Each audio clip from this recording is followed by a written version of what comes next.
U Secretary Uban Sami no jangka North Eastern Council u Moses Chalai ulaong baka Thaiñ stela Mihngi hakidi ki kendiat snem bala dep kelas sakhi ya ka roy kapar bakongsan ha kaliang kilinti rel linti ombat linti sun haba ai jingkren shakilat pathai khubor ha NEC Secretariat hene kasngi ulaong bakaladon ke jingkiu ha kaliang kajaka kin show pisa ka kot ka khia batnat boarding Ula benrap ru baka Thaiñ ka deban shim kabu ya ke Industrial Policy 4.0. Kat kum ka Jingsynñiang jong u ka Jingsynñiang jong ka Thaiñ kan long Kumba i $1.1 trillion shaka yo ka kot ka ba lai po trillion. Technology-led development in ADC also, we have done quite a few. I think the results are going to be amazing after some time. I've seen the power of AI, IoT and the 5G how they work, and it's good to be here.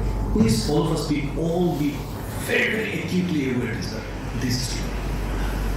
In my presentation I said, the country said that we will be $30 trillion by 2047, which is less than 25 years from now. Some realistic studies that says that India will be about slightly plus minus 25, not 30. So be it. We don't know it maybe 30, maybe 25. But we're going to be big, $1 trillion, I'm saying $1 trillion economy.